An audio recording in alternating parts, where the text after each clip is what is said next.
We've all heard of the Sahara. Sure you have. It's the largest hot desert on the planet. A sea of sand covering an area larger than the contiguous United States. But have you ever wondered what lies beneath the sand dunes? To answer this question, we must travel deep into the past of our blue planet.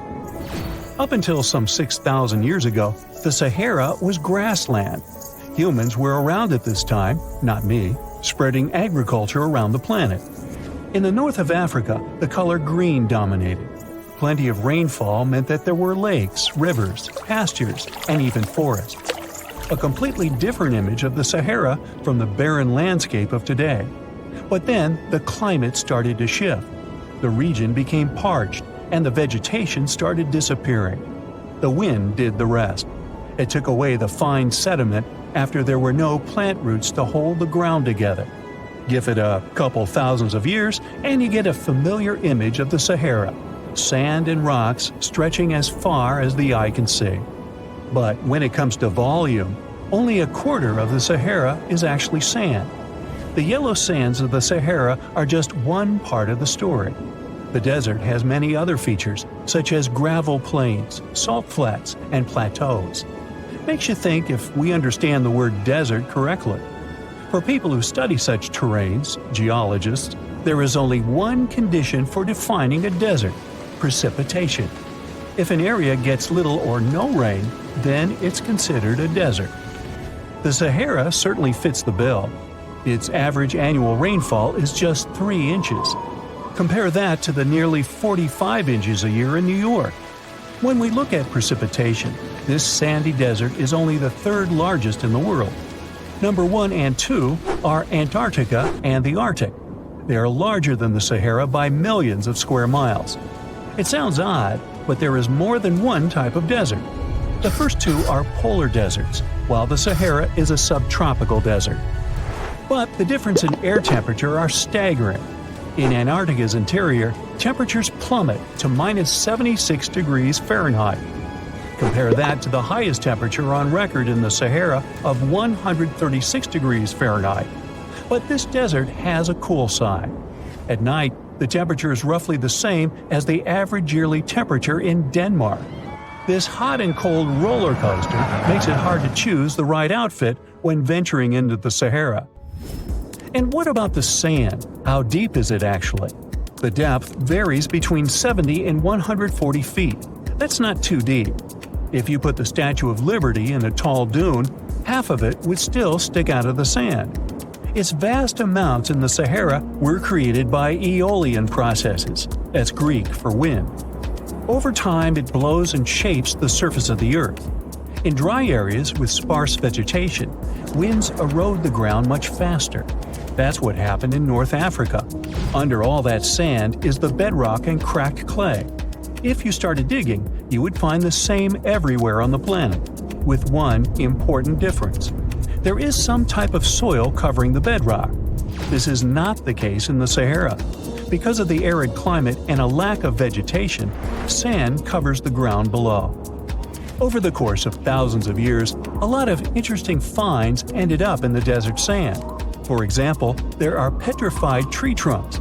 These are essentially preserved prehistoric trees. They date back to the time when the region was lush green.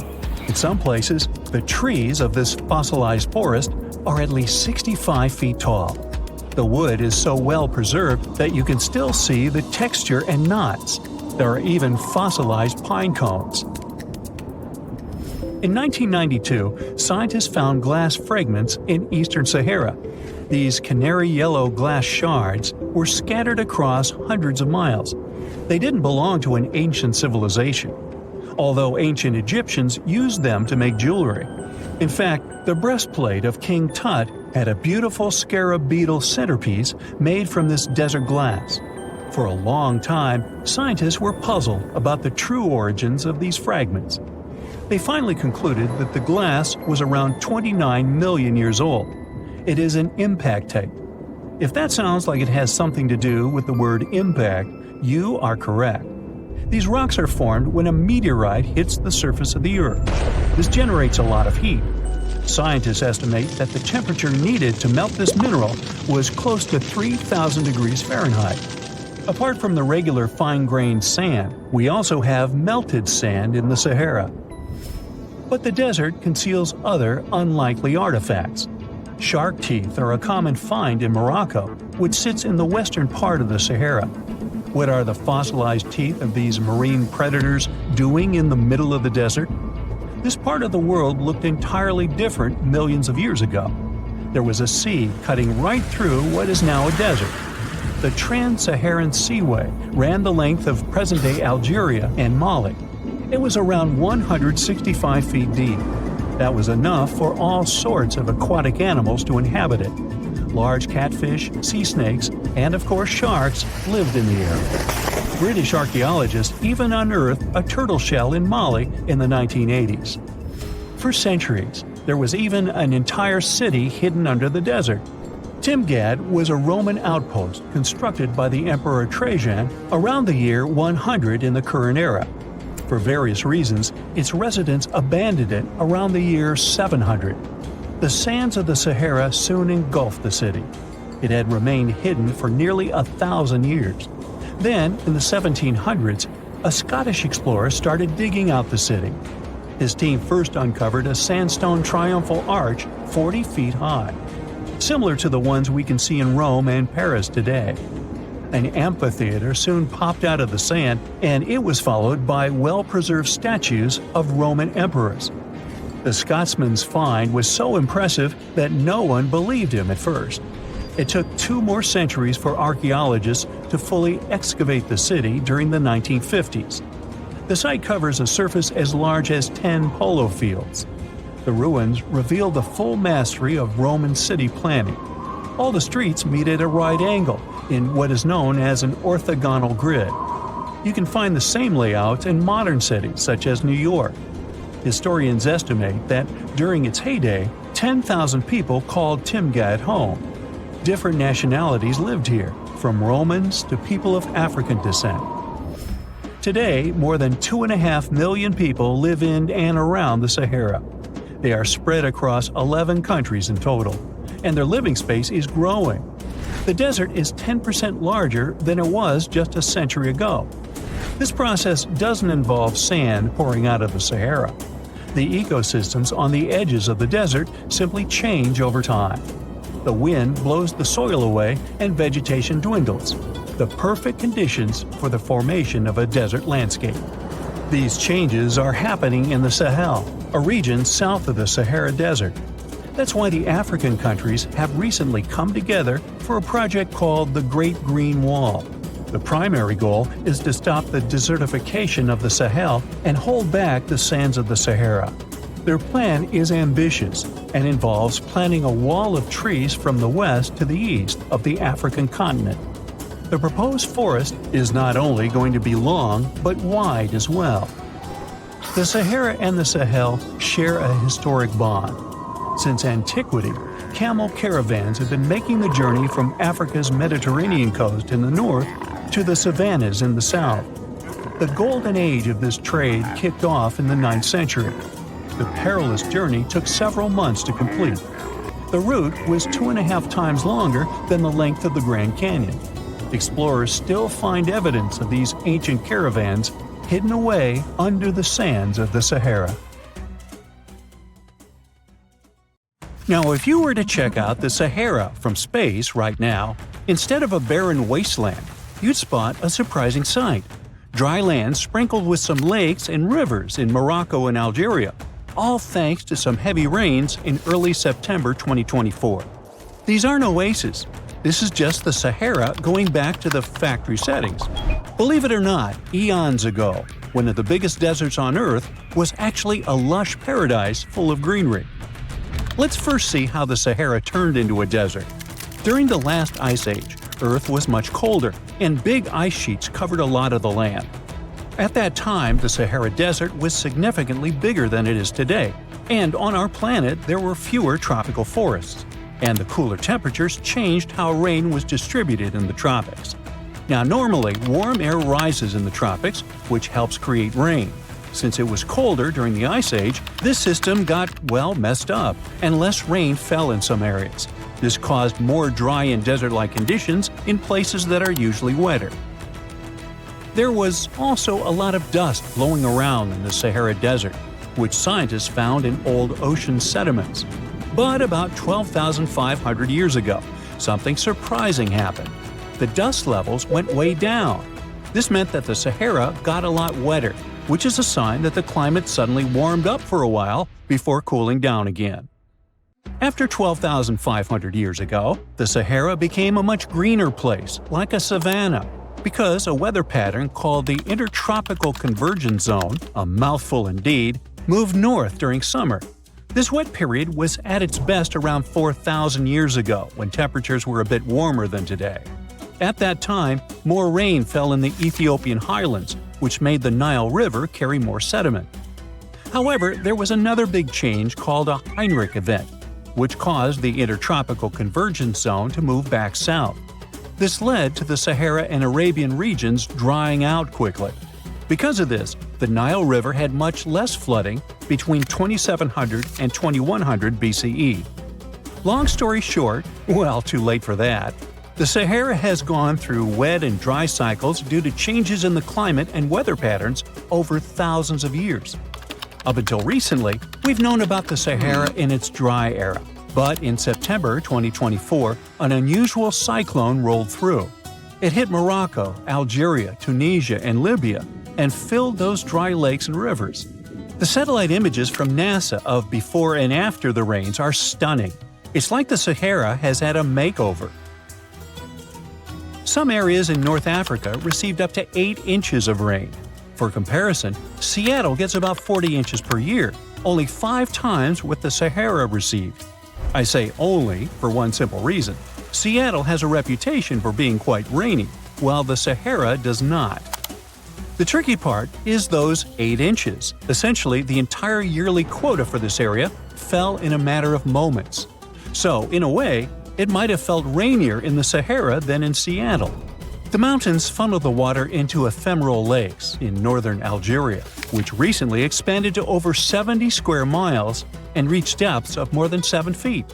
That's enough water to sustain it for a year. So what exactly are these ephemeral lakes? Well, they're basins that fill up for a short time each year, but might stay dry for several years if the rain doesn't cooperate. Sometimes water flows into them from a small surrounding area, or it can just be good old-fashioned rain. Now, a big question arises: how come these lakes exist in the first place? Well, generally they form because there's excess water trapped on the surface. But the soil in the Sahara is incredibly dry. Shouldn't it act like a sponge? It must be thirsting for moisture. Well, think about how eagerly your potted plant drinks up water when you return home from a vacation. However, no matter how parched it is, dry soil can only absorb a limited amount of water, which is often quite small. And just like your potted plant, it doesn't necessarily drink it all. You might simply be overwatering. Or, if you check the saucer below, you could find a mini flood. Another significant factor preventing the soil from absorbing water is the lack of vegetation. Under normal conditions, trees, shrubs, and various plants help retain moisture. In the desert, however, it's nearly impossible. There may be a few palm trees, but that's about it. This also explains the formation of those temporary lakes. Precipitation that isn't held by plants accumulates in low-lying valleys and depressions, creating these fleeting bodies of water. These lakes may only last for a limited time, but that doesn't mean they shouldn't have names. For instance, the beautiful lake adorned with swaying palms that you see is called Lake Yasmina, located in the oasis town of Merzoga. In certain areas of the desert, where the dunes rise, it may appear as though you're looking at a mirage, but it's not. The sand dunes are partially covered by water. Remember how I mentioned 8 inches? Well, that's not entirely accurate for some regions. In fact, there are places where the flooding is so extensive that the palms are submerged up to their crowns. Now, the last time we saw a downpour this intensive was 30 to 50 years ago. But this rain is more than welcome. After 6 consecutive years of drought, Morocco really needed it. Lakes that had been dry for decades, like Lake Ariki, are finally getting some much-needed water. A recent analysis revealed that out of the hundreds of storms that have hit the region since 2000, only 6 brought enough rain to start filling up this lake. And of those, only 2 resulted in a lake level higher than what we saw in September 2024. So while this torrential rain seems like a blessing, the big question is, will it last? The answer is yes. When humid air from near the equator meets the hot, dry air from the north, the Sahara Desert tends to get more rain. Scientists say this collision zone is shifting further north as the planet warms, and it warms, so it's likely to keep moving that way over the next couple of decades. So I seem a bit overly optimistic about this, and the truth is, the news isn't entirely positive. The reality is that no one was truly prepared for a flood situation like this. Moreover, remember that this isn't some Southeast Asian country where people are accustomed to dealing with water. This is the bone-dry Sahara. That said, I think you know what I'm getting at. Tragically, at least 18 people lost their lives to the intense rains in southern Morocco. The authorities are gearing up for even more heavy rain in the region. But if that's the case, could it mean the Sahara is facing extinction? And what would that even mean for us? It might sound a bit strange, but our planet actually relies on deserts, and the Sahara is no different. At first glance, it may seem like a barren wasteland, and it's nothing to write home about. But deserts play a crucial role in our ecosystem. They act as major carbon storage sites and are considered net carbon sinks, with the Sahara alone holding an estimated 1 trillion metric tons of carbon. In the fight against climate change, these existing deserts are like a buffer, helping to keep the temperatures within acceptable levels. Yeah, deserts are scorching hot, but they act as the world's air conditioning. Plus, desert sands are an unexpected source of nutrients for lush areas like tropical rainforests. Believe it or not, scientists have found that the sand particles from the Sahara have a hand in nurturing the Amazon rainforest.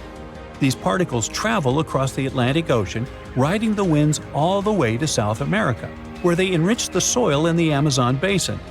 Without the Sahara, experts believe the Amazon rainforest could face serious collapse.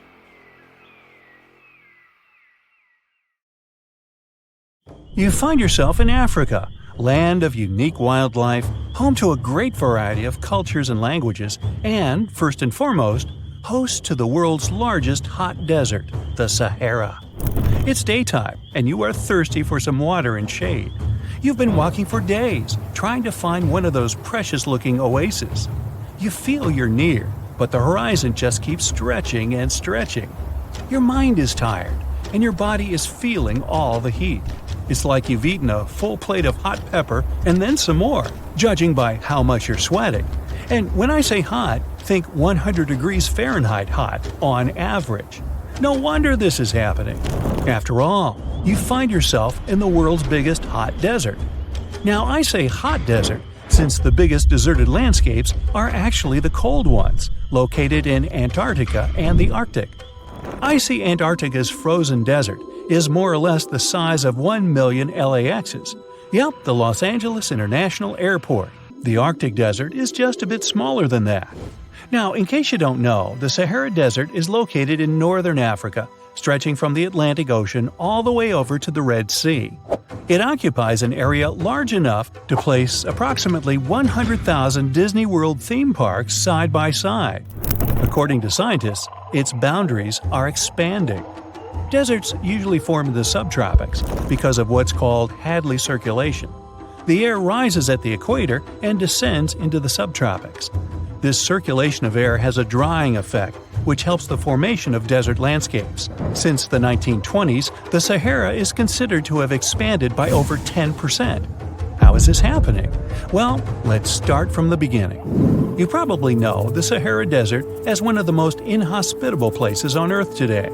Just FYI, for a place to be considered a desert, it has to receive less than 4 inches of rain per year. Due to the very small precipitation index, deserts are usually dry and arid places. There is little humidity in the air, and daytime temperatures can go as high as 130 degrees Fahrenheit. Usually there isn't that much animal and plant life because of the lack of water. But in the Sahara's case, it wasn't always like that. It may be difficult to imagine northern Africa without the tons of sand it has today. But about 20,000 years ago, the Sahara was actually one big oasis. Recent discoveries show clear evidence of what the scientists now call the Green Sahara. In the mid-1800s, a German explorer crossing the Sahara encountered some paintings and engravings that nomad artists had left behind. What he saw in those paintings looked nothing like his actual surroundings. Instead of an arid landscape with only camels and desert vegetation, the rock paintings depicted jungle animals like giraffes and hippos. There were even images of livestock and grazing animals such as cattle and sheep, something that seems impossible for modern-day Sahara. Artists usually draw what they see around them, so this finding really intrigued the German explorer. The drawings were so detailed that the artists must have had close contact with those animals. You can find this rock art spread out in the northern part of the African continent, from western Sahara to Saudi Arabia. Geologists soon took a keen interest in this and found the first clues to what this could mean. They have been able to confirm that, in fact, northern Africa was once much wetter. They found evidence from nearby deep-sea sediment off the coast of Mauritania. Sampled cores of underwater sand and mud, known as Saharan dust flux, show geologists that, indeed, a green Sahara was possible. The more dust is blowing off of the desert and into the bottom of the ocean, the drier the climate in the region. The sediment cores show that there was much less dust, only half as much, coming off northern Africa during the humid period. This period has to do with Earth's natural cycles. Normally, the Earth rotates at a tilt of 23.5 degrees, but this angle is not consistent and changes over time. Earth's tilt is responsible for the amount of sunlight each hemisphere receives. It affects several ecosystem functions on the planet.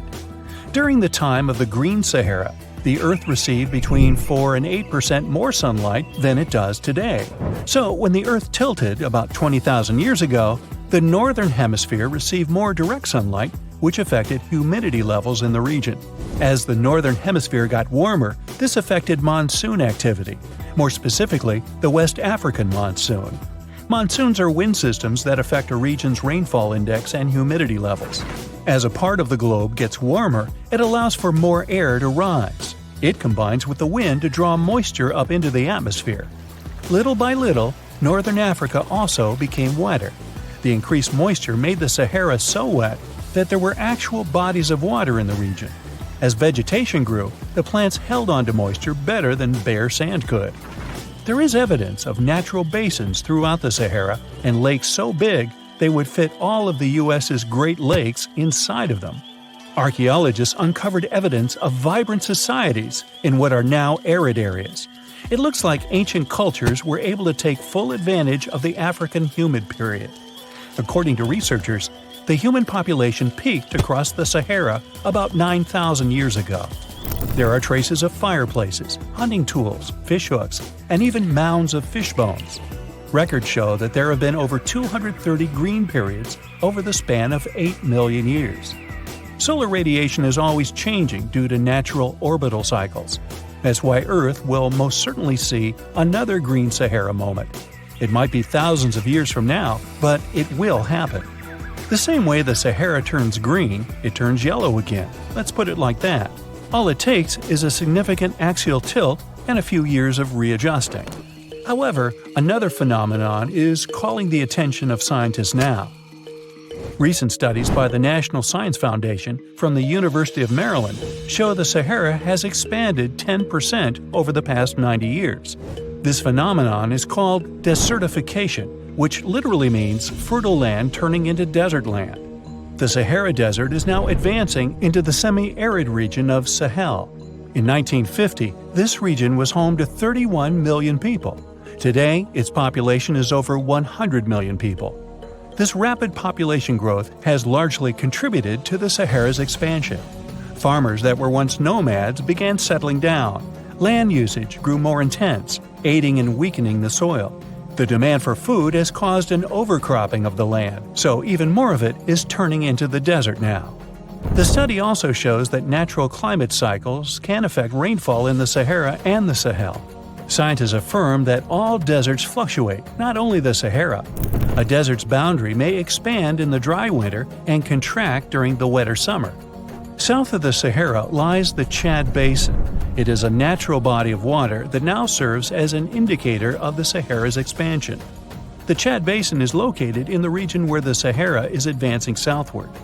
An atmospheric and ocean expert from the University of Maryland explains that rainfall has reduced greatly in the entire region. Due to reduced rainfalls, there is less water across the entire basin, and even Chad Lake is drying out. Just like the Sahara, the Atacama Desert in Chile, deemed the world's driest, is also expanding. It is located north of the city of Santiago, and its southern border is expanding toward the Chilean capital. Because the climate is getting drier and drier here, the city of Santiago is turning into an arid or semi-arid region itself.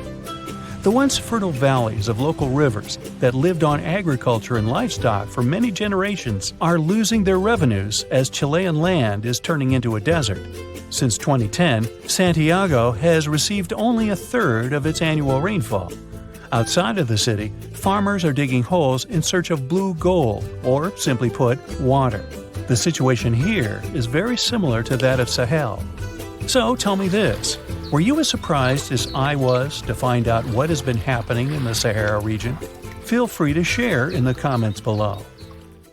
Rikat structure is a giant formation in the Sahara that looks exactly like a giant bullseye. It's so wide that you can see it from space. Even the CIA got interested in it. In 1965, they planned a flyover looking for geomagnetic anomalies. The findings are still classified. Perhaps the theories are true, and this place is truly the lost city of Atlantis.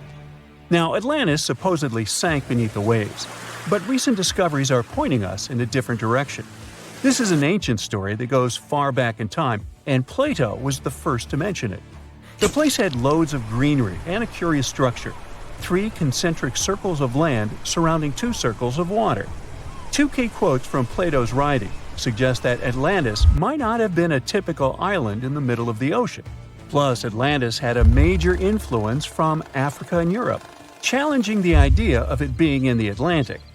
It turns out that the Eye of the Sahara and Atlantis look alike. When astronauts saw the Eye of Sahara from above, they initially suspected a meteorite impact crater. But the rings of the structure matched the layout described of Atlantis. More importantly, the Sahara wasn't always a desert. It turned from a tropical region into a desert around 11,000 years ago. Researchers found evidence of a massive river called the Tamaracet that could have sustained a community.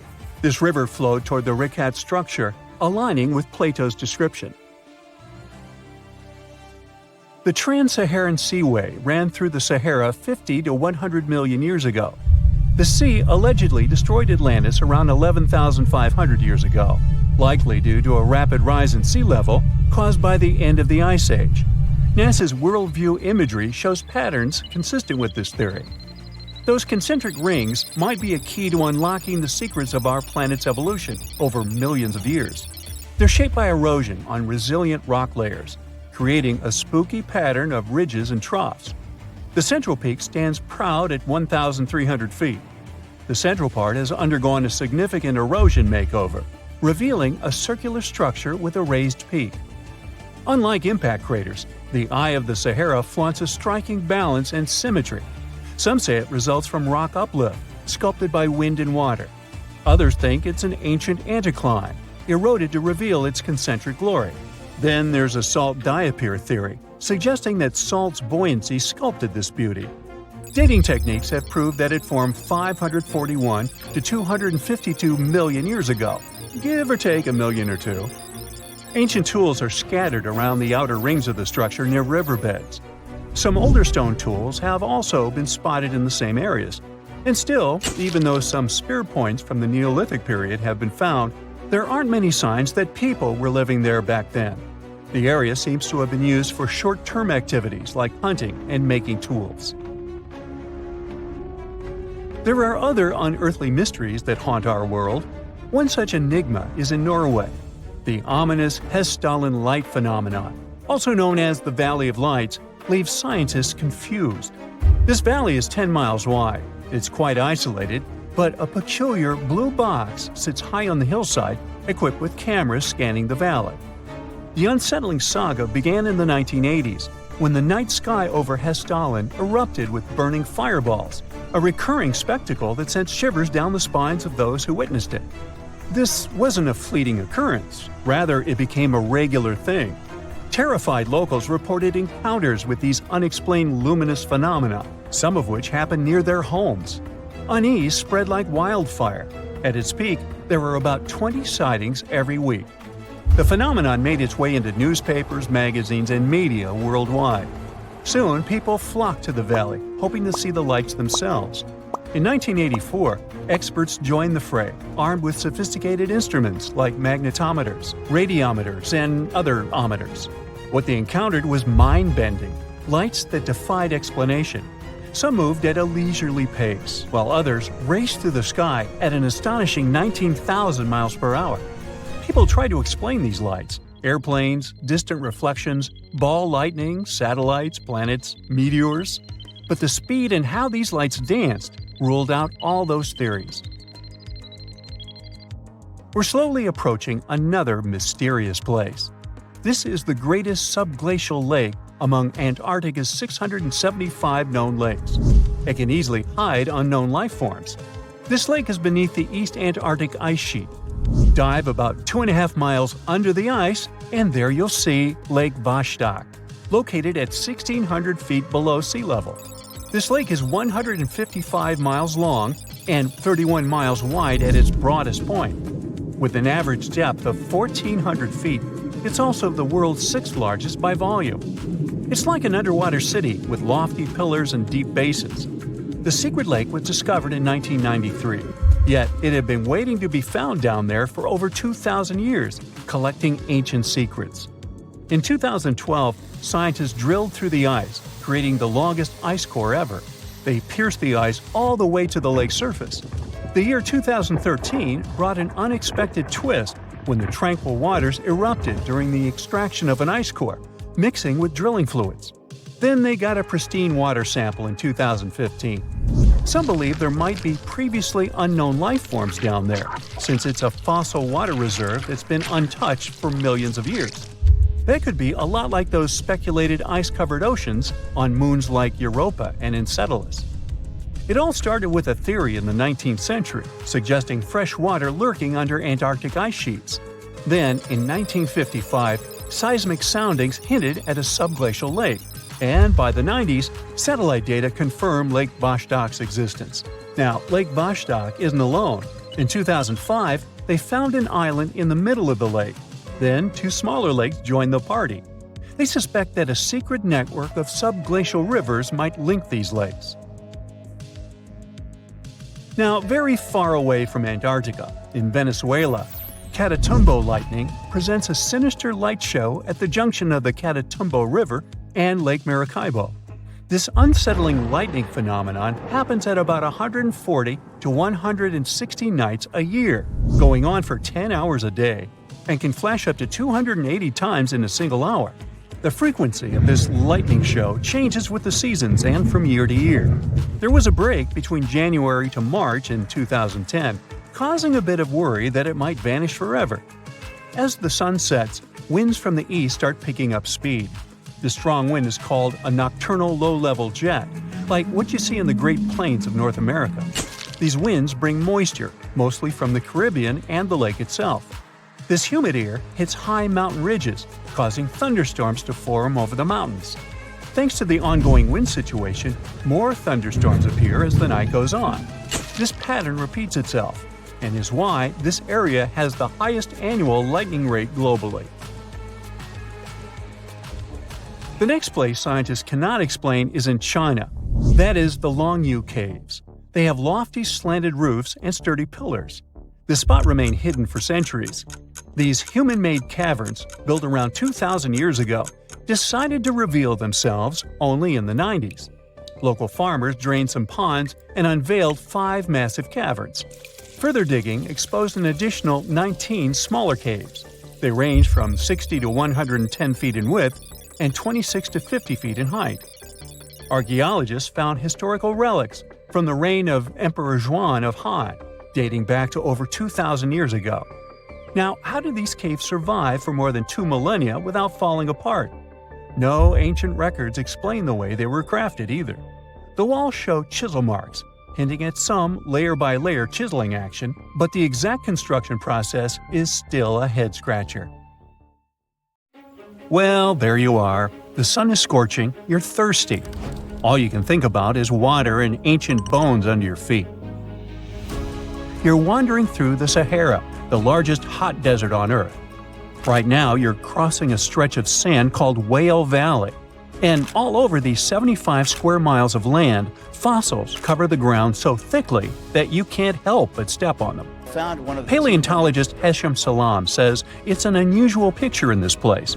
The bones are poking right out of the cliffs, as if they're calling to you to come check them out. You can spot ribs scattered all over the place. Look at these vertebrae, they're giant. Ooh, the creature they once belonged to must have been up to 65 feet long. The fossils show that the animal had a streamlined body like today's whale, but still had features like hind legs and feet. For scientists, it means a very exciting thing. They might have discovered a fully intact skeleton of a prehistoric whale. It was an animal that lived in this area when Egypt was underwater. You see, today, the Valley of the Whales is the world's largest ancient whale graveyard. You're likely wondering what marine animals are doing in a desert more than 100 miles away from the nearest coast. Well, millions of years ago, this desert was at the bottom of a massive ocean called the Tethys, which stretched from Europe to India. When sea levels dropped, the ocean left behind a seabed covered with fossils. And today, the fossils of some of the earliest known whales rest here, which gives researchers a peek into how today's massive ocean whales may have evolved. The fossils here are super detailed, even with some stomach contents still intact. Uh-oh. Scientists have also found fossils of ancient sharks, crocodiles, and turtles, helping to recreate what this marine world looked like millions of years ago. Now, the first whale bones were discovered in 1902, but it wasn't until the 1980s that people really started to explore the area, only when access to this area became better. Sadly, some fossils had been taken away by collectors before the site turned into a protected area. Most of the fossils are just under the surface, slowly revealed by erosion. Whale Valley gives us an amazing glimpse into millions of years of ancient coastal marine life. But let's move further. Ancient whale fossils aren't the only discovery you're going to make today. For over 150 years, scientists have been puzzled by a strange creature that lived millions of years ago. But now, thanks to some amazing fossils found in Morocco, they've finally figured it out. Look at them. These creatures are called blah blah blah. Nah, I'm kidding. Styophorans. They look like flattened armor with a long arm sticking out. Researchers discovered these creatures in 2014 and were shocked. The fossils dated back around 478 million years. They found around 450 specimens, and to their surprise, some even had soft tissues preserved, which is super rare. Before this, they only knew Styophorans from their hard parts. Originally, scientists thought these creatures were good old echinoderms, animals like sea urchins and starfish. But new discoveries prove that they had a core body and feeding arm similar to modern starfish, complete with a water vascular system to help them move and eat. This finding ends a long debate about where Styophorans fit in the animal family tree. Now we know they're related to echinoderms, but are more advanced because they don't have the typical 5-ray symmetry. Ooh, come here and look at this giant fossil. It was found in the Sahara and gave scientists new insights into the Spinosaurus, the largest carnivorous dinosaur we know about. These 95 million-year-old remains also confirm that it was the first known swimming dinosaur. The Spinosaurus had flat paddle-like feet and nostrils on the top of its crocodile-like head, perfect for staying underwater. It was a pretty weird dinosaur with a long neck, trunk, tail, and a 7-foot sail on its back, so it must have spent a lot of time in the water. At over 50 feet long, Spinosaurus might have been even larger than T-Rex. The first Spinosaurus remains were discovered about 100 years ago in Egypt, But only this new fossil, found in Morocco, helped scientists reconstruct this dinosaur for the first time. Researchers paid attention to the creature's shorter hind limbs and wide claws. These features point to adaptations for life in the water. Its snout and dense bones also suggest it was a swimmer, while its spiked tail likely attracted mates. Hey, good looking, come here often? And here's another astonishing find made in Tunisia, the remains of Machimosaurus rex. Now, so far it's believed to be the biggest crocodile ever. This ancient croc was about 32 feet long and weighed around 66,000 pounds. It was a top predator around 130 million years ago, and its skull was over 5 feet long. Now, this discovery is a big deal because it shows that these crocs stuck around longer than we thought.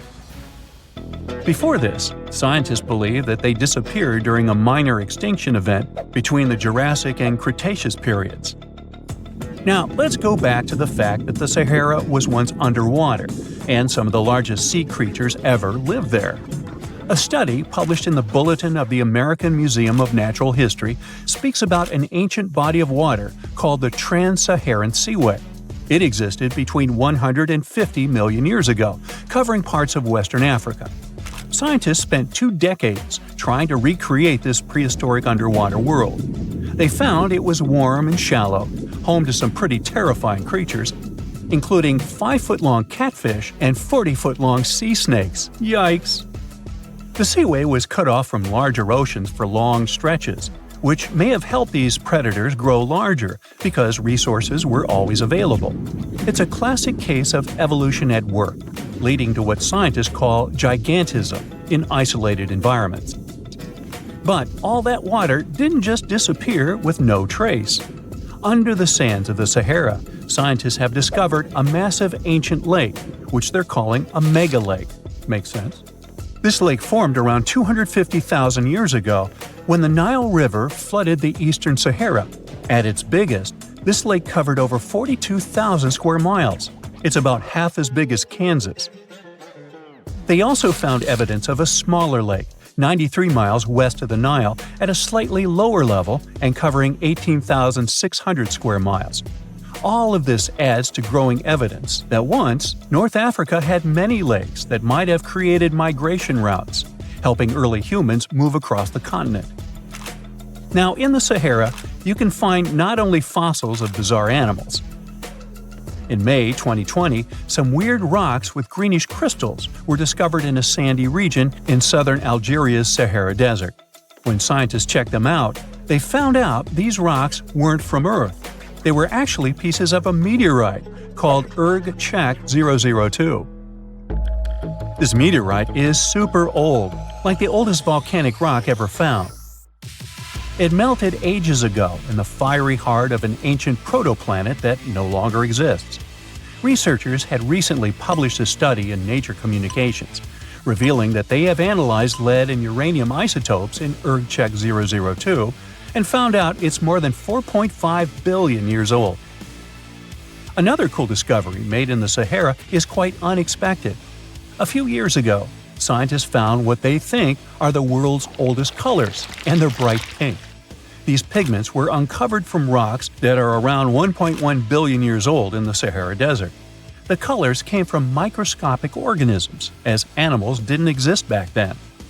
The discovery was made by a PhD student who crushed the ancient rocks and analyzed the pigments. These pink pigments are actually ancient chlorophyll from photosynthetic organisms that lived in an ocean that's long gone.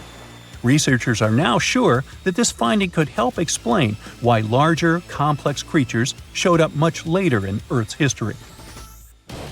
Before these colors were discovered, scientists didn't know what was missing in the food chain that delayed the evolution of larger animals.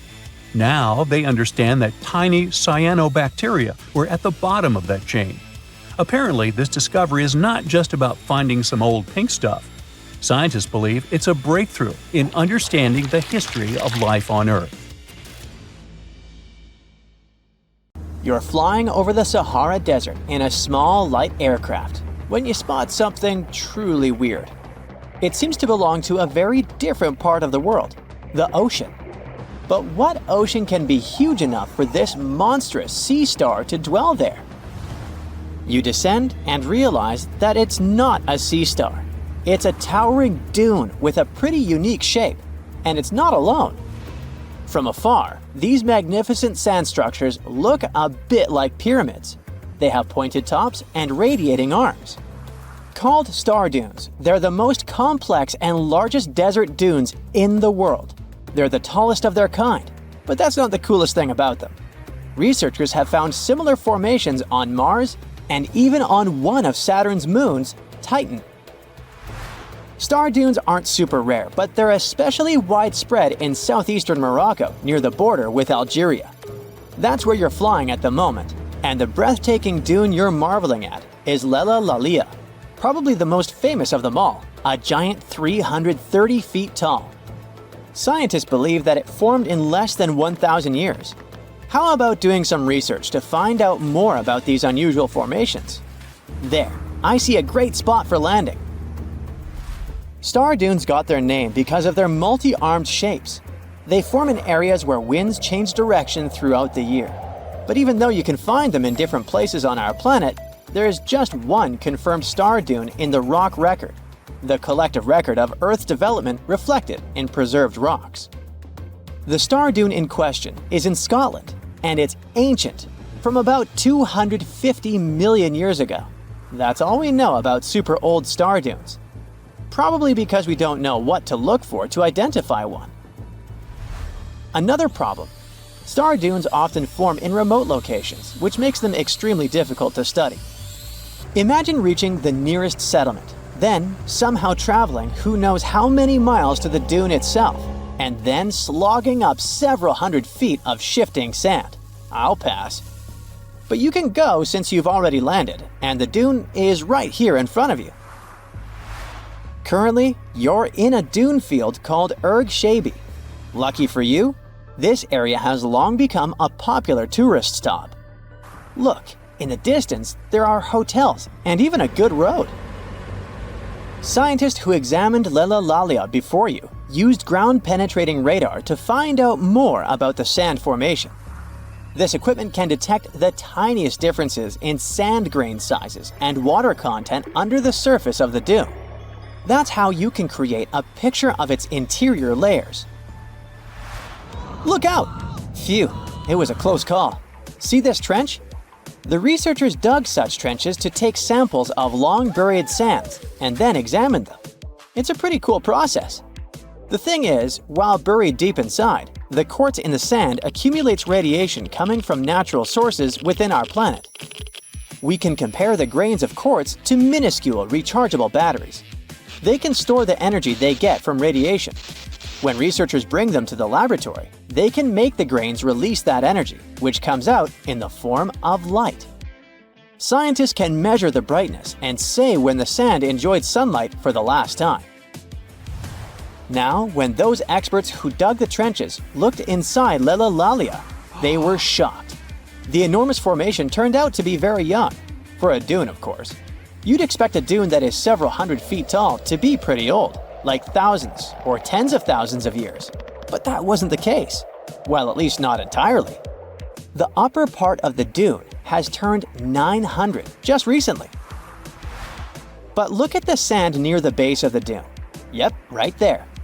Well, it was buried there around 12 or 13,000 years ago, representing ancient dunes in the area.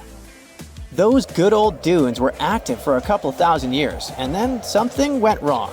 Because for a whopping 8,000 years, the sand wasn't accumulating there. A mystery? Scientists might have an explanation. You see, the first part of this quiet period occurred during the time when the climate became warm and wet. Yep, even in the Sahara. It happened about 11,700 years ago. It was the end of the last ice age and the beginning of a new era, the Holocene. And guess what? The Sahara went green. It started blooming like your local botanic garden. Plants started popping up all over the place, stabilizing the sand. If you had visited the Sahara during that period, you wouldn't have recognized this place. But you would have likely come across humans wandering marshy landscapes and hunting for food. researchers have found pottery fragments and stone tools on one side of Lelalalia. That's true. As sand dunes form and then shift throughout their lives, they swallow and protect ancient remnants of life. Just dig well enough and you might find something that will provide you with a window into the past. It can be ancient fossils, anything from fossilized shells and corals to prehistoric plants. Those can offer precious insights into the history of our planet and the living beings once inhabiting certain regions. Now, it might come as a shock, but in the Sahara Desert, scientists have uncovered well-preserved marine reptiles and fossilized fish within the layers of those ancient sand dunes. They are the remains from the time when the Sahara was covered with a sea millions of years ago. Anyway, it's time to leave that ancient paradise if you want to survive. 4,000 years ago, the wet period came to an end, and the Sahara dried out again. Interestingly, our dune didn't begin building up right away.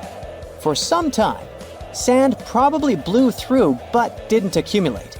Or the dune could have started growing in a different location. And it's a valid theory since scientists have discovered recently that Lelalalia shifts around 1.6 feet every year. It also accumulates about 6,400 tons of sand every year. Now, if you've been inspired by your dune trip and are now eager to explore more of them, I've got some unpleasant news for you. Unfortunately, although there might be star dunes locked in sandstones around the globe, they're super tricky to detect. The problem is, dunes are huge, but they lack a single distinguishing feature. So you'd really need large exposed beds of rock if you want to get a wide enough view to identify a star dune. On the bright side, there surely are places where it might be possible to do such research, but you should be ready to know that it might be just a set of various features that look like other dunes. But if you combine them, you'll say, it's likely to be a star dune. Comment below if you'd like to go on a trip in search of a star dune. Meanwhile, we'll continue our journey. You decide to have some rest and start climbing down the side of the dune. That's when you begin hearing it. Terrible, haunting sounds. Are there ghosts nearby? Worry not, you're safe. You might have heard of a phenomenon called singing sands. As you walk down some sandy slopes, you disturb the grains of sand. They rub against each other, producing friction that creates those eerie melodies. With each step, the sand beneath your feet comes alive in a ghostly choir of whistles and whispers. The sounds range from low hums to loud, high-pitched wails, as if an otherworldly symphony is echoing through the dunes. But of course, scientists have their own very practical explanation, attributing this phenomenon to the right atmospheric conditions combined with the unique size, shape, and moisture content of the grains. Now you've almost made it all the way to the bottom of the dune, but beware of slip faces. When a sand dune reaches a certain steepness, it develops a slope. That's the very slip face I was talking about. This slope is usually on the leeward side of the dune and sheltered from the prevailing wind. Sand grains start accumulating on the windward side, slowly creeping along the dune's gentle slope. At one point, they reach the top. Gravity takes over and they start sliding down, triggering a cascading effect. It looks like a miniature sand avalanche, and I wouldn't want to end up in its way. So the Sahara Desert is so big that it covers 8% of the world's territory. It's bigger than the USA or China. Surprisingly, the Sahara is not the largest desert in the world. It is the third largest, behind Antarctica and the Arctic. But it is definitely the hottest one. Temperatures there reach 136 degrees Fahrenheit. This place has some of the most incredible sand dunes you've ever seen, towering up to 1,476 feet. But here's the kicker. There's a real risk that these dunes might continue to spread until they cover the entire world. Surprisingly, the influence of the Sahara Desert extends far beyond its borders. Its dust, carried by powerful winds, makes its way to the UK and across the European continent, particularly in winter. This dust settling on the ground where it rains is a familiar sight to those in the UK, often leaving a red residue on cars.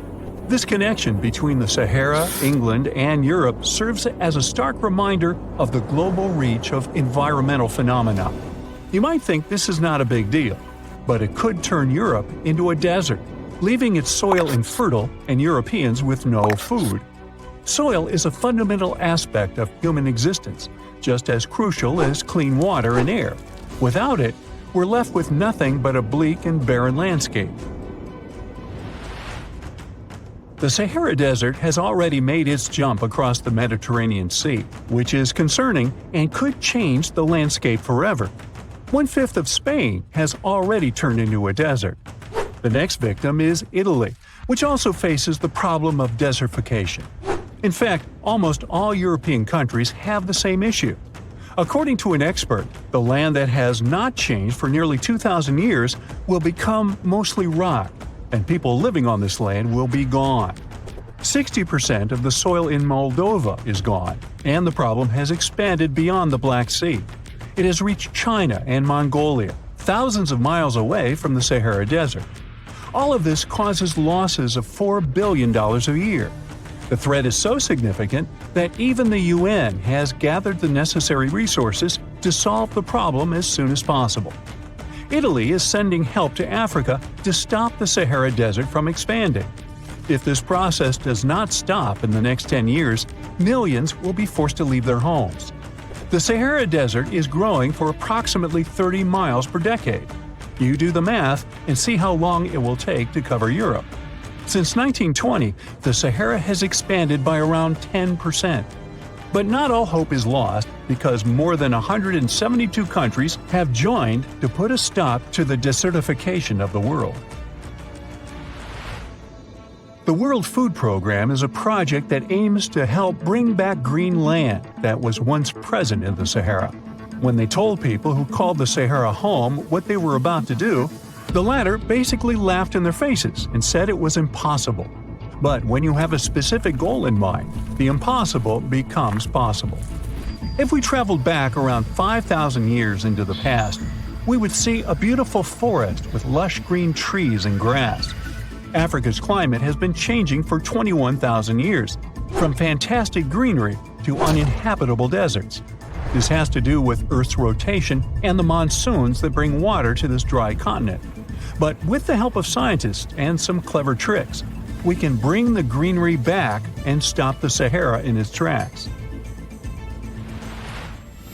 The Senegal River serves as a border between the Sahara Desert, Senegal City, and Mauritania. When you look at this area from space, you'll see how the desert is expanding to Senegal because the vegetation along the riverbank is almost non-existent. Forests can serve as a barrier, stopping the sand from getting blown away and the desert from expanding. An effort to create a great green wall is being made, and how they do it is actually quite impressive. Nothing has been growing in the currently restored area for more than 40 years, making locals find other places to call home. People were thrilled when they saw that the land could be restored. They're very committed and learn to work with the soil and grow food. At the same moment, more than 30,000 hectares have been restored and transformed into lush greenery. The Sahel region is the starting point of desertification, and it is crucial to establish a green wall in that area first. To make this wall is not rocket science, since it only takes a few simple steps. The ground there is baked by the sun and is hard as a block of concrete. If you've ever poured water on concrete, you know that it just flows away. It doesn't stay in one place. So they had to create water-retaining half-moons that would hold the water and make it available to plants. When you learn about how these half-moons work, you might say, how did they not think of that sooner? Actually, this technique is ancient, and it was once implemented in Sahel, but it was lost over time. When the rain falls, the water is collected into the half-moons that are positioned a bit lower than the ground below contour lines. There is also a kind of bank at the end of the shape that prevents water from overflowing. And in the middle, there are plants that are happy because they have plenty of water to thrive. Also, it's essential to grow native plants that are kind of used to harsh conditions, like sorghum and millet. These plants have been surviving there for thousands of years, and produce a good amount of biomass, which means the land can be rehabilitated faster and people will have food sooner. The water that will enter the half-moons won't be lost. It will penetrate the ground and top off underground waters. This will ensure the ground that H2O will never run out and that future generations will have usable aqua. This brilliant planting technique is not limited to half-moons. People also create lines and plant various vegetables, such as tomatoes. Next, there are places only for trees, like lemons or oranges. After a long hot day, nothing is better than a freshly made cold lemonade. The trees will also protect the soil, and with some luck, there will be a new forest in the Sahara Desert. The goal is to copy the forest dynamic. Start with small plants and gradually expand to bigger plants that are more useful than the tiny ones. They are aiming to plant more than 10,000 trees. Right now, many people are leaving the Sahara after the rainy season, going to cities or leaving Africa altogether. At this time of year, villages are like ghost towns. Only animals can be found there. Most people are gone. I mean, who would blame them? Nobody wants to live in the sand where nothing grows. Luckily, with all this new, old technology being developed, many people are slowly but surely returning to their land and starting to work in agriculture. The best thing is that there are no brutal winters, so plants grow 12 months a year, and people can always have food. People are becoming more social because now everybody stays in their villages and doesn't travel much. If this project works out, Africa will be saved, and the world won't turn into a giant desert. Under the burning sun, among the sand dunes, somewhere in the Sahara Desert, you're walking in search of an ancient treasure. Finally, you find a strange rock in the sand. It's big, looks like a large piece of black coal or rock, but something shiny on its surface makes the rock unusual. This unique find is the oldest thing that has ever been discovered on our planet. This rock was born long before Earth appeared in outer space. The unusual meteorite was found in 2020 in a remote area of the Sahara Desert. Scientists have analyzed the isotopes of magnesium and aluminum on the stone's surface and found that its age is about 4.5 billion years. At the moment, this is the oldest sample of magma from space in history. It belongs to a small protoplanet that didn't have time to form completely. It happened a very long time ago when our solar system was forming. Many huge asteroids were floating in space. Some of them were formed into huge celestial bodies, which later became planets. The big rocky planets were absorbing the smaller ones. The rock was part of a little protoplanet that just began its formation, but another huge asteroid destroyed it. The planet shattered into billions of pieces. Some of them became part of other planets. Some flew outside the solar system, and one piece that had been wandering in space until our Earth was formed. After that, it hit the planet's atmosphere and fell into the territory now known as the Sahara Desert. The rock was discovered in 2020, but the erosion of extraterrestrial rocks shows that it could have fallen much earlier. This ancient thing weighing around 70 pounds has several pieces of different meteorites inside. In simple words, it's a volcanic rock consisting of lava. It has cooled, solidified, and crystallized. That's why you notice the glitter. Scientists hope that further study of the rock will help to learn more about our solar system foundation. The biggest asteroid discovered in the U.S. is the Willamette. Its size is 84 square feet, and its weight is more than 15 tons. This is half the weight of a bus. Several people can fit on the surface of this outer space object. But the coolest thing is that it's not a rock like most meteorites that were found. Willamette is made of nickel and iron. This massive piece of metal was discovered in 1906. Now, the huge rock is kept at the American Museum of Natural History. The largest meteorite ever found is Hoba. It's located in Namibia, and people have never changed its position because it's too heavy. The weight of Hoba is 60 tons. It's heavier than a tank. The next space-related event occurred on February 28 in southwest England. On this day, a huge flash lit up the sky. Then there was a loud crash. Several residents opened the doors of their houses and noticed a black sooty spot on the lawn. They immediately guessed what had happened and reported the discovery to the British Meteorite Observation Network. If you ever find a meteorite, report it to some geological research or space center as soon as possible. The longer a space rock lies on the ground, the faster it loses its value. Rain, dust, snow, wind, scorching sun, all these factors damage the surface of the meteorite. It makes it difficult to study the celestial object. The meteorite found in England looks like coal, but it's way softer and more fragile. It most likely used to contain frozen water. The rock is part of a huge asteroid that plowed through outer space when our solar system hadn't fully formed yet. They found a unique combination of minerals inside the rock. It can help scientists learn more about the origins of the solar system and life on Earth. Now we're heading to Germany, to the small town of Nördlingen. A huge ancient meteorite's hidden here. It's very difficult to notice it unless you know the secret of this town. You're walking along the cozy little streets and looking at the buildings with beautiful architecture. You spend the whole day there and don't find anything that reminds you of a meteorite. To solve the mystery, you need to get out of town. So you climb a high hill and see that the city is located inside a pit. For a long time, locals were sure the house was located in the crater of an extinct volcano. If you look at the houses from a certain angle, you may notice an unusual shining coming from them. In the middle of the 20th century, a group of geologists came here and immediately declared that the crater doesn't look like a volcanic one. The town was built on a huge crater left by a meteorite. The huge celestial body fell here about 15 million years ago. It was so hot that the carbon bubbles inside instantly turned into small diamonds. When people were building this city, they didn't know they were using expensive stones, since the diamonds were hardly visible. The locals never attached importance to the fact that the city walls shine unusually in the sun. Now they believe this place was built from diamonds that had fallen from the sky. Our next stop is in the UK again. This time the rocks are of an earthly origin. The famous Stonehenge. People place circles of rocks here in a certain order. Everyone knows about this archaeological monument, but no one knows the reason for its creation for certain. Another construction built out of mysterious rocks was discovered just 2 miles away. It's called Superhenge. It's bigger, heavier, and takes up more space.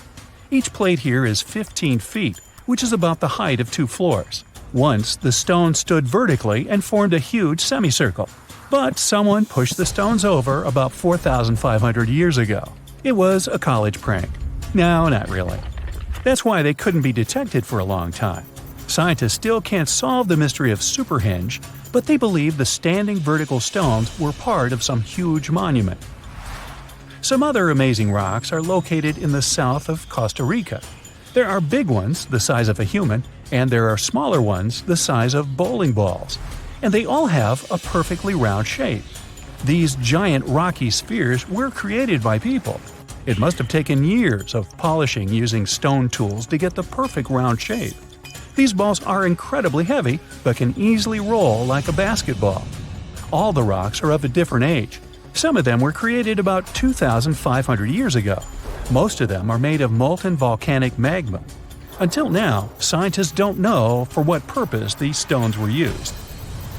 They were found in different parts of Costa Rica, near big cities. It's possible that ancient civilizations installed them specifically to show the greatness of local kings. Also, many experts believe the rocks were used as a tool for studying astronomy. The people who knew their purpose of the rocks had disappeared, and the history of the stones was lost along with them. Let's finish our journey with the coolest archaeological find. You're walking through the desert of Peru and climbing a low hill. You look down and notice the surface of the hill is covered with strange lines. You walk far away and see a huge cat on the hill. Such a drawing is called a geoglyph. Its length is around 120 feet, which is about half the size of a Boeing commercial jet. Archaeologists discovered the giant cat in 2020 and found out that it had been created somewhere between 200 and 100 BCE. This huge drawing is part of a mysterious group of different pictures. In addition to the cat, there are other animals, plants, and fantastic figures. All of them were found in the desert of Peru. The kitten was found by chance. Archaeologists didn't see it at first because natural erosion on the hillside had almost erased the silhouette. You plan to spend your summer vacation in Africa. The final destination is the Sahara Desert. It's located in northern Africa, stretching from the Atlantic Ocean to the Red Sea. You're excited to ride camels and learn about the region's rich cultures. You hop on an extensively long flight, and finally, you are here. You find yourself in the world's biggest hot desert. Can you believe it's 3 million square miles? You're ready for your first adventure after drinking liters of ice-cold water. The guide gives you a choice. You can spend 2 weeks visiting a collection of oases, or you can help them solve an ongoing local mystery. Deep into the desert, near this Algerian town, lies a mystery begging to be solved. A collection of huge, spotted circles in the sand. There are dozens of them, stretching for miles in a straight line. The circles were first identified via Google Earth images several years ago. People have debated them for years, but no one seems to know the answer. The strange thing is that they are so many miles away from any towns, roads, or human activity. The quickest way to discover the truth behind the circles is asking questions. You grab your notebook and set out to talk to locals. Everyone is helpful in this scenario: geographers, anthropologists, elders, and historians. The first person you talk to is a map expert. You need to understand if those circles were authentic or a satellite glitch. You end up interviewing the people who take Google Earth satellite pictures. The circles are really there. They appear in multiple pictures from many years. Then, let's understand why they are there in the first place. After 2 days of interviews, you have your first lead. The circles could be the result of oil activity. Experts explained why this would make sense. Algeria is a rich area for natural resources, so this would be a sensible guess. Usually, to find out if there is anything worth extracting, companies would undertake seismic surveys. Seismic surveys are a way of analyzing the Earth's surface by sending shock waves into the ground. Depending on how these waves bounce back, you'll know what is located there. A special vehicle could have marked the soil that way. So, did we unravel the mystery? Not quite so. As you know, the Sahara Desert is one of the driest areas on the planet. The average high temperatures in summer are over 104 degrees Fahrenheit. To survive there, people need to find ways of accessing water. So, these circles could be a kind of ruin or leftovers from ancient water wells. Again, I'd say this is a sensible guess. Ready for some fact-checking? Some anthropologists agree that these circles could be ancient fogueras. Foguera is the name of a 2,500-year-old style of irrigation system, usually found in northern Africa. It is also known as a qanat in other places in northern Africa. Locals would dig a deep well at an elevated point, deep enough to tap into underground water. They would then dig parallel shafts at regular distances. Then they would dig an underground channel that connected the city to the well. Solely with the help of gravity, water would run from the well to the city. This traditional technology provided water for crops, livestock, and humans. Now, let's say these wells made human-made oases possible. Even the closest municipality name was an indication that this could be true. The name Fogueret Essaouira is actually named after Foguerets, these ancient wells. Now, this lead was proving to be very accurate. You decide to travel over there to see for yourself. You take a local bus, sit back, and enjoy the ride. The landscape in northern Algeria is filled with ancient-looking towns. You even see ruins of wells along the way, on the outskirts of smaller cities. Opening Google satellite images, you can see the qanat's markings on the ground, a series of holes running down several miles. But as soon as you arrive, you find out you were wrong. Dale Lightfoot, one of the world's leading experts on qanats, said that the circles were definitely not qanats. Even the satellite images confirm this difference. Uh-oh, we were so close! Apparently, qanats or fogueras would not run down a straight line. They wouldn't be shaped like circles. Another clue that this wasn't the case was that there were no towns at the end. The circles were really far away from any human activity, and qanats were explicitly built to provide water for human settlements. Well, it sure was a good try. You almost gave up on this mystery when you decided to take one more field trip. It was days of preparation, pick up cars, food, equipment, all so that the mystery of the Sahara Circles could be unraveled. On the first day, you drove over 99 miles into the desert. You were always curious to see what this part of the world looked like. Over there, you see nothing but mustard yellow dunes. The night sky is pretty decent though. You can see the entire Milky Way with your own eyes. You set up camp and sleep under a canopy of stars. The next day, tension grows. There's no cell reception. Oh dear. But thankfully, you added the coordinates of the circles to your Google map. And surprise, the offline mode works out there. You follow the coordinates, but it leads you astray. You start to get nervous, thinking this was all in vain. But you and the team get into the car and drive a few more miles past the coordinates on your phone. After a very bumpy ride, you can't believe your eyes. There it is, an enormous crater dug on the sand, surrounded by 12 smaller holes. From up high, it looks like a clock, without the pointers, of course. On the ground, they're very faint, so faint you almost miss them.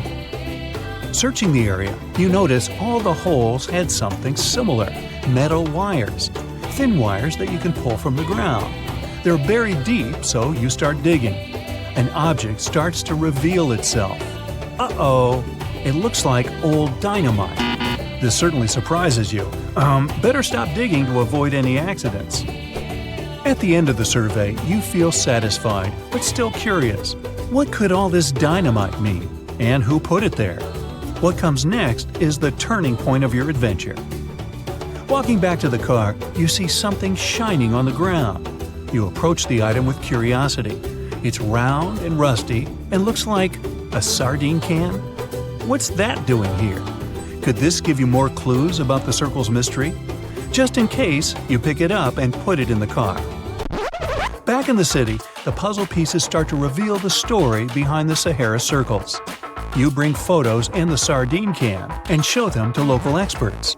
They analyze your material and give you an intriguing verdict. As it turns out, guess number 1 was the closest one to the truth. So, what happened to the first guess? Why do we need to keep digging deeper? Well, because it was only half right. The Sahara Circles are not a historical footprint of seismic surveying. Back when the circles were made, this technology didn't even exist. But they sure are related to oil exploration. The dynamite-filled holes were an old method for oil searching. The circles are the leftovers of surveyors looking for resources underground. And the sardine cans? Well, they were left by the workers who held explosion works. You gotta eat, right? According to the model of the can, this happened more or less around the 1950s and 1960s. So these circles aren't even that ancient. More like modern ones, if you ask me. Well. Hope you are glad you tagged along and helped unravel this mystery. See you in the next mystery-solving adventure. 2 centuries ago, a 31-year-old Frenchman stormed into his brother's office in Paris. He had only one thing to share. "I've got it!" The man was so excited that he immediately collapsed. He spent the next 5 days in bed recovering his health. Who was this mysterious person, and why was he so thrilled? Jean-François Champollion made one of the greatest scientific breakthroughs in human history. He had cracked the code of Egyptian hieroglyphs. This enabled scientists to finally unravel the secrets of this ancient civilization. They weren't able to read hieroglyphs for nearly 2,000 years. After the Romans took over Egypt, the intricate writing system slowly faded away from people's minds. The last of the hieroglyphic texts date back to the 4th century. For thousands of years, Egyptians used images to show their lives. But the knowledge of how to read these pictures was lost to modern science. The story of hieroglyphs began in 3250 before current era. That's when ancient Egyptians developed writing. Their motivation was to better organize the distribution and storage of goods. One of the earliest examples is a ceramic jar that had an inscription in black ink. There were 2 major writing systems. The first were the hieroglyphs, which literally means sacred carving. Egyptians carved hieroglyphs in stone on temples, tombs, and similar monuments for 3,000 years. They present a system of pictorial texts. A pictograph is a picture or a drawing that stands for an idea of a word. It's a precursor to the true writing as we have it today. For example, when Egyptians wanted to write ibis, they would draw a small image of the bird. Hieroglyphs can be found on walls. They were a formal way of writing. The other writing system was hieratic. Egyptians mostly used it when writing on papyrus. That's an early, thicker form of the paper we have today. It soon evolved into demotic. This improved version became the most common writing systems in ancient Egypt. Then, in the early 4th century BCE, Alexander the Great took control of Egypt. This was the time when the Greek Ptolemaic dynasty ruled the country. You've probably heard of the last ruler of this dynasty, Cleopatra. During her time, Egyptian Demotic and Greek were used side by side. The two started mixing, and by the year 100, a new language emerged, Coptic. It slowly replaced the ancient writing system. Only Egyptian priests used hieroglyphs for the next couple of centuries, and then their meaning was lost to history. But not forever. Arabs were the first who tried to solve the mystery of the hieroglyphs. Medieval travelers came across these strange symbols and wanted to understand their meaning. They consulted speakers of Coptic and translated text from Greek and Latin into Arabic to break the code of the hieroglyphs. During the Renaissance, Europeans also became fascinated with the legacy of ancient Egypt. Scholars from the Old Continent believed that hieroglyphs were a group of symbols as opposed to a written language. This was all about to change in 1799. A year earlier, Napoleon, the famous French ruler, arrived in Egypt. His subordinates constructed a fort that dated back to the 15th century. Rashid, or Rosetta, was a port town in the northeast of Egypt, near Alexandria. One section of the old fortification wall contained an interesting slab inside. The stone tablet was made of a granite-like rock. It was just 40 inches high and 30 inches wide. It contained 3 distinctive sections of text carved into it. The letters were in 3 scripts and 2 languages: hieroglyphs, Demotic, and Greek. It was a fragment of a larger ancient stela. These are upright stone slabs that are used to dedicate to a person or an event, but the one from Rosetta was damaged. 2/3 of the hieroglyphic text on the top was missing. The bottom Greek text lacked a cornerstone. The only fully preserved section was the writing in Demotic in the middle of the slab. It eventually ended up in the British Museum. The scientific community was intrigued, and the race was on to decipher it. Prints and casts of the slab went out all over Europe. Scholars already knew ancient Greek, so in theory, this shouldn't have been so hard. The first people who saw the Rosetta Stone thought the process would take 2 weeks. In the end, it took 2 decades. The main issue was the fact that hieroglyphs and spoken ancient Egyptian didn't have a connection anymore. Scientists didn't know what sounds the letters on the slab corresponded to. Imagine if English disappeared 1,000 years in the future. Then someone finds a tablet with the word dog. At first, they wouldn't know how to read the word or the individual letters. Even if they figured out how to pronounce the word, they wouldn't know its meaning. This is what linguists were dealing with in the case of the Rosetta Stone. The careful study of the artifact produced another find. The texts weren't direct translations of each other. They both described the same event, but in different words. It was like you saw a movie with 2 friends, and then all 3 of you wrote different reviews about it.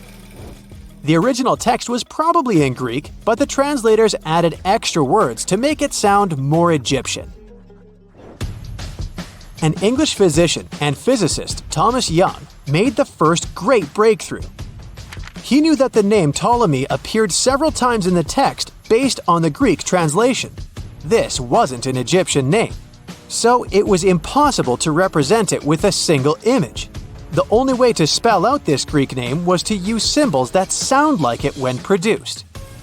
This is called transliteration, and we have it today as well. This is how foreign-sounding words are written down in Chinese or some Slavic languages. Young focused on sets of hieroglyphs in oval frames. These are called cartouches. He experimented a bit but finally discovered that one of them read, Ptolemy the Great. The individual hieroglyphs that made up this name corresponded to sounds needed to produce it. This is where our mysterious man from the beginning of the video enters the picture. Champollion picked up where Young left off. He knew Coptic, so the Frenchman was able to determine what many other hieroglyphs sounded like. The eureka moment was close. It came while he was studying a cartouche from a site dedicated to Ramses II. It had 4 symbols. The last 2 were the same. He determined this was the sound S. The first symbol was the sun. This is Ra or Re in Coptic. So the cartouche read Ra something SS. Can you already guess the name? Of course, it's Ramses. This breakthrough finally cracked the code. Ancient Egyptian wasn't a mishmash of cool-looking images. It was a phonetic language that Jean-François Champollion discovered in September of 1822. The stone slab is today known as the Decree of Memphis. The Egyptian Council issued it in this city in the year 196 before current era. In it, they expressed their loyalty to the pharaoh.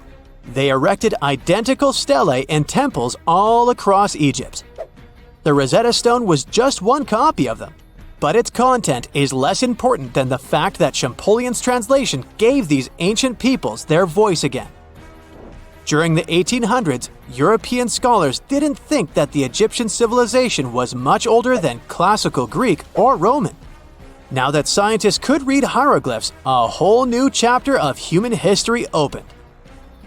One of the most famous finds in the history of archaeology happened in 1922. That's when the British archaeologist Howard Carter discovered the tomb of Pharaoh Tutankhamun in Egypt's Valley of the Kings. The whole world admired King Tut's golden mask. But without Champollion's pioneering work, it would be impossible to know who its owner was. The young pharaoh's cartouche is phonetic. For instance, you pronounce the pictograph of a chick as the vowel U. The symbol for the key of life is an ankh, and there is a shepherd's crook in the end.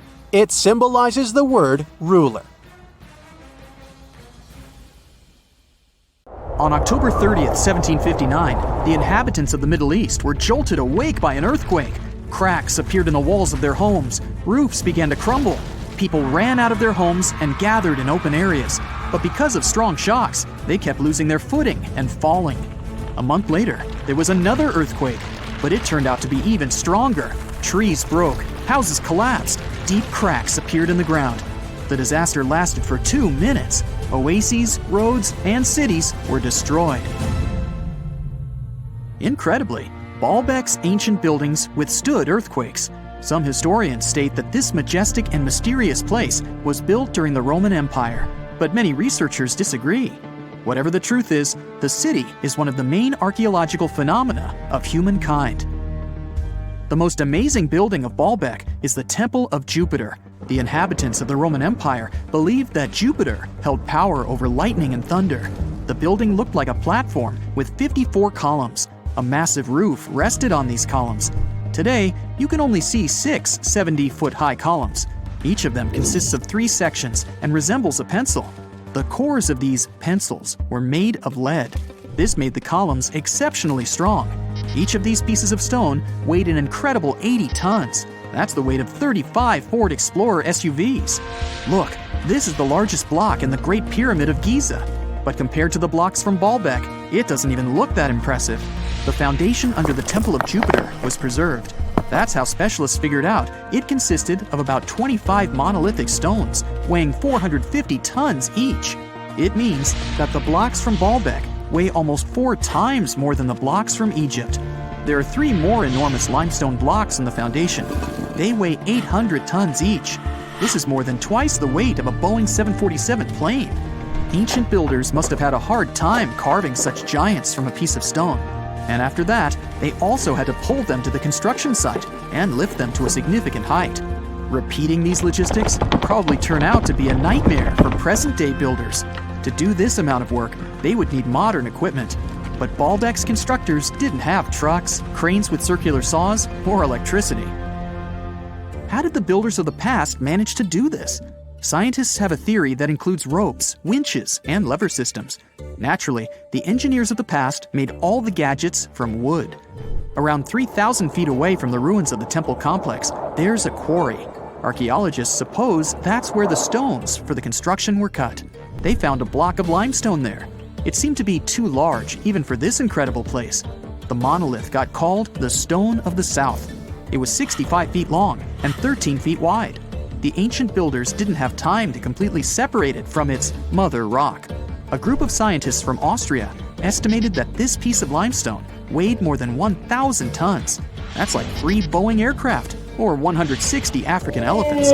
There was another surprise awaiting the archaeologists near the Stone of the South. It was the second monolith that weighed more than 1,200 tons. But the ancient builders didn't stop at that. They continued to work. In 2014, in the same quarry, German archaeologists unearthed a block that weighed 1,650 tons. No one has figured out yet why people of the past needed a piece of stone that weighed as much as 125 school buses. It's also unclear how they were going to move this giant and why they didn't finish the job. In any case, this third monolith is the largest processed piece of stone in human history. There are more questions than answers. Some researchers believe that people of the past had high-tech equipment. Others don't think so, but are eager to understand how the builders managed to move those stones. There's a huge number of ancient buildings and artifacts on the planet. Lots of them make researchers scratch their heads. Near the Pyramid of Djoser in Egypt, archaeologists have found a network of tunnels. This place is called Serapeum. It contains 24 sarcophagi weighing from 70 to 100 tons. The giant boxes are carved from a single piece of granite and covered with heavy lids. The sarcophagi are perfectly symmetrical. To the touch, their walls are as smooth as glass. Even with the current level of technology, this is very difficult to do. But the ancient Egyptians managed this feat. The Lycurgus cup is a priceless artifact and example of ancient nanotechnology. It's made of glass that can change its color. If you put a source of light in front of the cup, it turns green. If the light is behind the goblet, it becomes deep red. In this case, the figure of Greek king Lycurgus turns pale purple. Scientists understood how this color change worked only at the end of the 20th century. Through microscopes, they saw nanoparticles of silver, gold, and copper. They had been added to the glass matrix. Thanks to this, you can observe a color change called dichroism. Interestingly, the gold and silver were grounded into a fine dust. It's almost impossible to do this by accident. Most likely, the ancient experts knew for sure what they were doing. Bolivia has a curious place called Puma Punku. It looks as if an ancient giant played there with an enormous construction set. And after the game, they forgot to put the pieces back into the box. But there are no giants, and the huge stone blocks were carved by ancient builders over 1,500 years ago. Some of the rocks weigh 100 tons. The blocks were brought to an altitude of almost 13,000 feet above sea level from the quarry 60 miles away from the construction site. There's no forest in that area. This means the builders couldn't use trees to make wooden rollers. The monument belongs to the Inca civilization. Scientists are sure they didn't know anything about wheels. In 1992, the inhabitants of a Chinese village decided to drain a pond. Their ancestors had been using it to wash clothes and catch fish for hundreds of years. They kept pumping the water out for 17 days. At the bottom of the reservoir, they made an unexpected discovery. The villagers saw an entrance to a cave going down to a depth of 100 feet. The incredible find was named the Longyou Caves. Unknown builders carved out 320,000 square feet of galleries. there are separate rooms, bridges, pools, and columns that support the ceiling. The walls of the cave are covered with strange carved lines and patterns. Scientists haven't found any information about who built the caves and why they did it. The construction technology also remains a mystery. Antonio Stradivari lived in Italy in the 18th century. He created musical instruments. More than 600 of his works have survived to this day. 500 of them are violins. One of the instruments was sold at auction for $16 million. The violins made by this master sound clear and deep. Researchers can't understand why Stradivarius instruments produce such unique sounds. Perhaps it's all about the varnish the master used to cover the violins. The answer may also lie in the wood the instruments are made of. In those days, Europe had a cold climate. Because of this, the wood became denser, and the instruments made of it sounded especially pleasing to the ear. In the Indian city of Delhi, there's a 23-foot-high pole. It weighs 6.5 tons and is made of 98% wrought iron. The 1,600-year-old pillar has no signs of rust or decay. Scientists believe that the monument is so well preserved thanks to the dry weather and the chemical composition of the metal. It might be resistant to corrosion. And still, researchers don't know how the blacksmiths managed to make an iron pillar that's not afraid of rust. It seems like a tough feat, even for modern metallurgists. The Al-Nasla rock is divided into two parts by a perfectly straight slit. Each boulder stands on a small pedestal. Some people believe this is the evidence of ancient laser technology. But geologists think the split happened due to the ground shifting or natural vibrations that occurred under the rock. This process led to the appearance of the crack. It had been deepening for thousands of years, and gradually, the natural monument took the form you can see today.